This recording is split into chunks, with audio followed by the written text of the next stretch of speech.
இந்த ஈர வெங்காயம் ஈவேரா என்ன சொன்னிச்சு?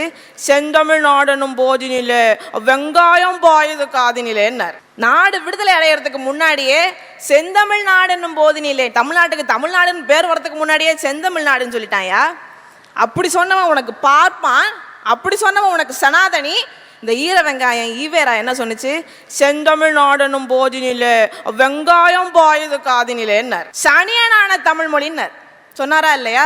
சனியனான தமிழ் மொழி, தாய்மொழி நாய்மொழி, இன்னும் என்னென்ன சொல்லியிருக்கிறார் என் தாய்மொழியை பற்றி. தமிழ் மொழிக்கு என்ன பெருமை இருக்குது? உலக அரங்கில் தமிழ் மொழி முன்னிலை வைத்திட முடியுமா? தமிழ் காட்டுமிராண்டி மொழின்னு சொன்னாருங்க. தமிழ் காட்டுமிராண்டி மொழியாம். என்ன பெருமை இருக்கா தமிழ் மொழிக்கு? யோ, தமிழ் மொழியே பெருமை வாய்ந்த மொழிதான் ஐயா. உலகத்துல இருக்கவன் எல்லாம் அவன் தாய்மொழியில பேசிக்கிட்டு இருக்கான். அந்த மொழிகளுக்கெல்லாம் தாய்மொழியில நான் மட்டும்தான் ஐயா பேசிக்கிட்டு இருக்கேன். அப்ப என் மொழி தகுதி வாய்ந்த மொழி இல்லையா? என்ன தெரியும் தமிழ் மொழியை பற்றி இவர்களுக்கு? தமிழ் மொழி தகுதி வாய்ந்த மொழியா இருந்ததுனாலதான் தமிழ் மொழியை வச்சு ஏச்சு பொழைச்சு 100கணக்கான கோடி சம்பாரிச்சிருக்காரு இந்த ஈர வெங்காயம் ஈவேரா. உண்டா இல்லையா? 80 ஆண்டு காலமா தமிழ் மொழியை வச்சுதானே தமிழ்நாட்டில் அரசியல் பண்ணிட்டு இருக்காங்க இந்த திராவிட இயக்கங்கள். என்ன தெரியும் உனக்கு தமிழ் மொழியை பத்தி? யாமறிந்த மொழிகளிலே தமிழ் மொழி போல் இனிதாவது எங்கும் காணோம்னு பாடிட்டான். யாமறிந்த புலவர்களிலே கம்பனை போல், வள்ளுவன் போல், இளங்கோவை போல் பூமிதனில் யாங்களுமே பிறந்ததில்லை, உண்மை வெறும் புகழ்ச்சி இல்லைன்னாங்க என் பாட்டன் பாரதி. நீ என் புலவர்களை என்ன சொன்ன?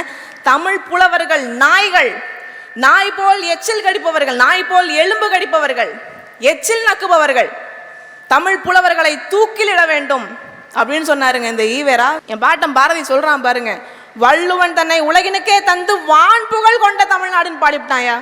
வான் புகழ் கொண்ட தமிழ்நாடு. இன்னைக்கு திருக்குறளை மொழிபெயர்க்காத மொழியே இல்லை. அரபு நாடுகள்ல அரபு மொழியில திருக்குறள் மொழிபெயர்க்கப்பட்டிருக்கு. லியோ டால்ஸ்டாய் புகழாரம் சூட்டியது இந்த திருக்குறளை தானே. இவர் யார் திருக்குறளை பத்தி பேசுறதுக்கு? ஈவேரா திருக்குறளை பத்தி என்ன தெரியுமா பேசுறாரு? திருக்குறள் ஒரு மலம், திருக்குறள் காலத்துக்கு ஒவ்வாத நூல், வள்ளுவம் வரலாறு அப்படிங்கிறது அது ஒரு ஆபாசமானது, அது அழுக்கு மூட்டைங்கிறார். திருக்குறள் பெண்ணடிமையை போதிக்கக்கூடிய ஒரு நூல் அப்படிங்கிறார். அதுக்கு உதாரணமா ஒரு குறளை காட்டுறாரு. தெய்வம் தொழால் தொழுநனை தொழுதழுவால் பெய்யன பெய்யும் மழை. இது எவ்வளவு ஒரு பிற்போக்குத்தனமான குறள் அப்படின்னு கேட்கிறாரு. அந்த காலத்துல இருந்து இந்த காலம் வரைக்கும் இன்னும் எந்த காலமானாலும் தமிழ் பெண்கள் நல்லொழுக்கம் பேணி வாழக்கூடிய பெண்கள், ஒழுக்க நெறி பின்பற்றி வாழக்கூடிய பெண்கள். இப்படி வாழாம எப்படி வாழ சொல்ற? இந்த ஈவேரா சொல்லி கொடுத்தாரு, என்ஜாய்மெண்ட் வித்தவுட் ரெஸ்பான்சிபிலிட்டின்னு. அப்படி வாழ்றதா? எப்படி வாழ சொல்ற?